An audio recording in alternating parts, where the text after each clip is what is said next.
I want you to join me for a quick mental experiment. Okay, let's do it. Imagine the CEO of a Fortune 500 company. I mean, a massive operation, thousands of employees, millions in revenue. Right, the real deal. Exactly. And you walk into their quarterly board meeting and you ask them a really basic question. So, how did we do? What were our KPIs this quarter? And the CEO just leans back and says, KPIs. Oh, I didn't bother with all the spreadsheets. I felt like it was a pretty good month.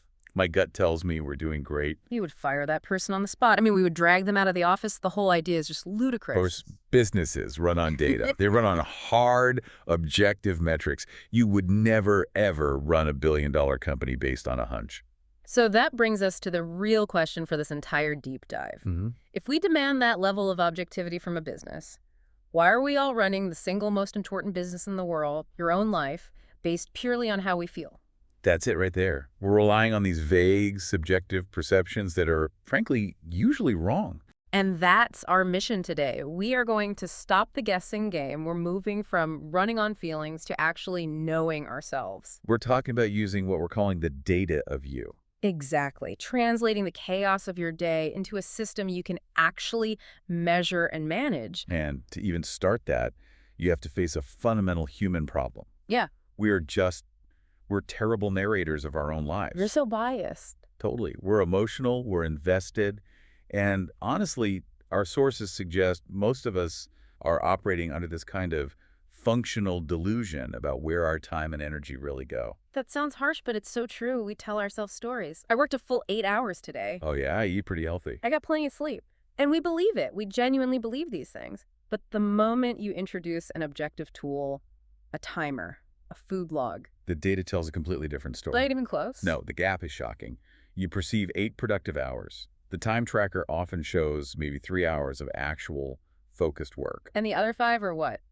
Checking email, scrolling? Context switching, dealing with shallow tasks. And it's the same with diet. You think you eat clean, but the data shows, 500, maybe 800 forgotten calories. The handful of nuts here, the couple squares of chocolate there. Right, and those are the things sabotaging your goals. So this is the core of what we're digging into today, this massive gap between what we call perceived reality, The story you tell yourself. and objective reality, the cold, hard numbers of what you actually did. And if you're listening and wondering why you're not getting the results you want, even though you feel like you're trying so hard, this gap is why. It's where your goals go to die. That's it, exactly. Yeah. It's not that your system is broken or you lack potential.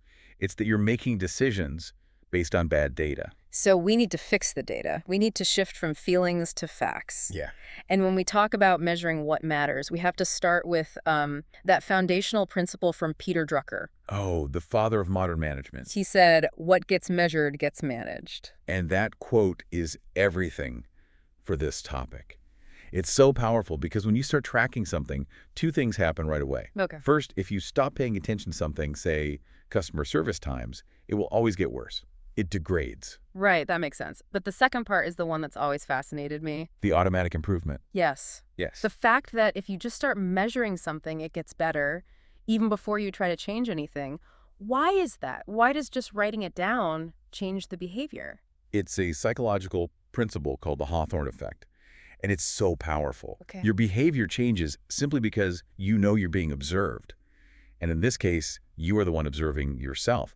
You become the scientist of your own life. So you're holding yourself accountable just by paying attention. Exactly. You don't even have to use all this willpower. Right.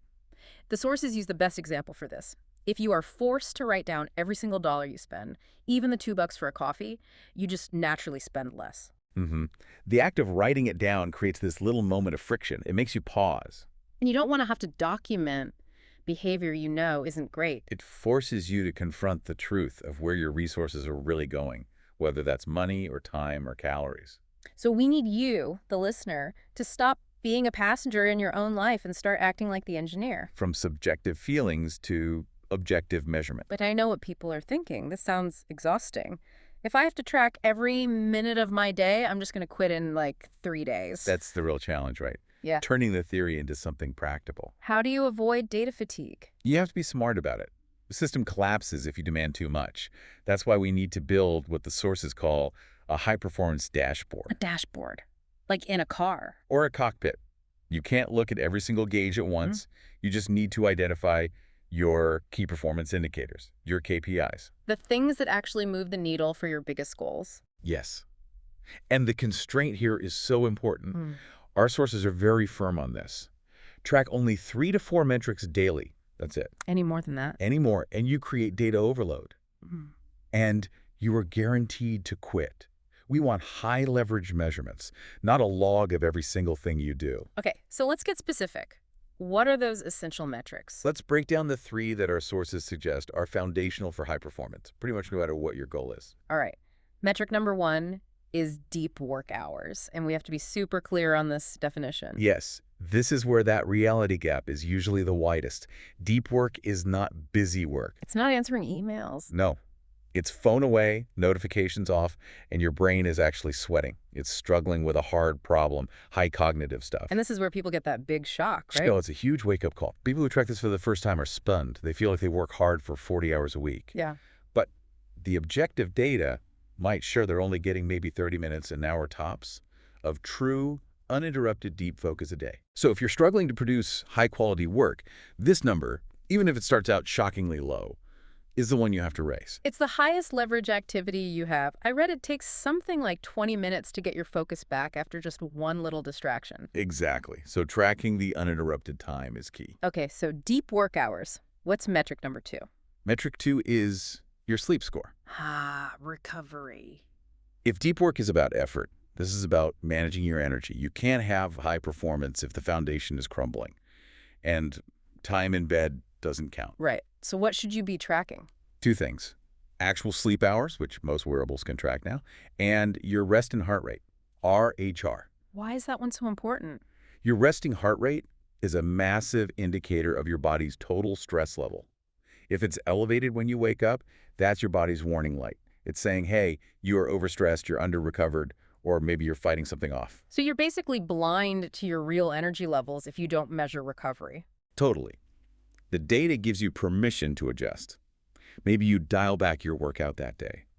Or you schedule more admin tasks instead of trying to force deep work when you just don't have the fuel. It's about working smart, not just hard.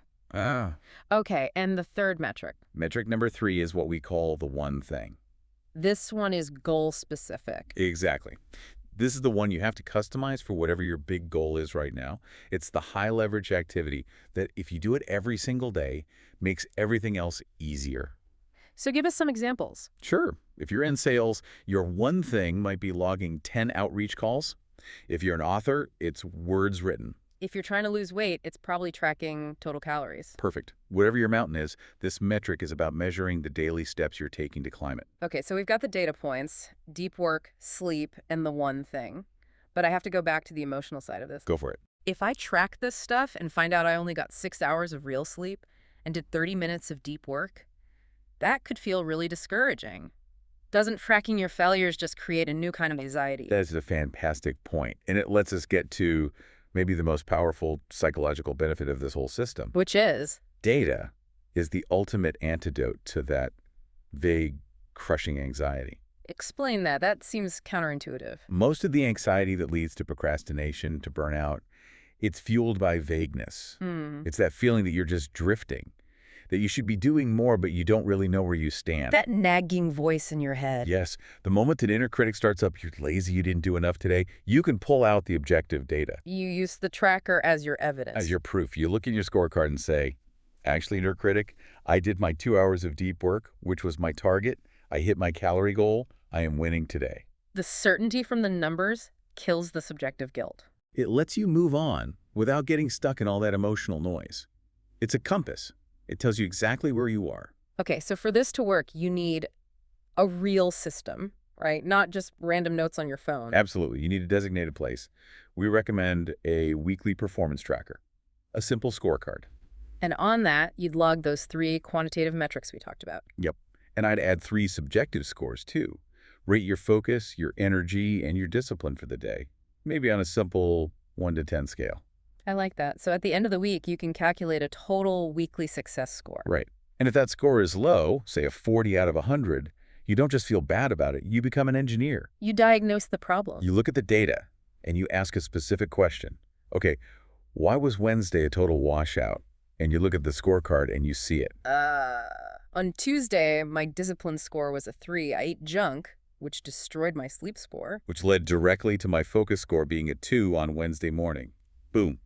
You just found the root cause. Using objective evidence, that's the big shift. It is. Amateurs rely on feelings and spiral when things go wrong. Professionals rely on data and fix the system. You find the variable, you fix the input, and you run the test again. Okay, we've made the case. So for everyone listening right now, what is the very first step? We have to make this super actionable. So for this week, the challenge is to track just one metric. Just one. That's it. Don't build the whole dashboard yet. Just pick the one area of your life that's causing you the most pain or frustration. Yeah. Is it money, your weight, your productivity? And then for 7 days, you track every single unit. Religiously. Every penny spent, every calorie eaten, or every minute of true, deep work. And what's the mindset you need to have while you do this? This is critical. You have to be a scientist. Do not judge the data. Just collect it. No shame, no criticism. None. You are just an observer noting the facts. I spent 4 hours on Instagram today. Okay, that's a data point. Yeah. I consumed 3,500 calories yesterday. Another data point. And the simple act of having to write that down, that's a psychological hack. It is. It starts to change the behavior almost instantly because deep down, you don't want to have to write down a number you're not proud of tomorrow. You're hacking your own brain with awareness. So if you feel like you haven't gotten the results you want in your life, It's probably because you're still operating in the dark. You're relying on that vague emotional perception. so the immediate goal is simple. Just turn the lights on. Look at the numbers. And as we close out, I think it's important to connect this back to the bigger picture. Yeah, this isn't just about numbers for the sake of numbers. Right. We've talked about data, but next time we're going to explore something deeper, like finding your purpose, your why. But you can't even begin that search. Yeah. You can't find your meaning if you're too distracted and anxious to even look. You're just reacting to your day instead of designing it. Exactly. Controlling your data is the first essential step to controlling your life. It creates the space you need for that deeper work. So get the data. Take control.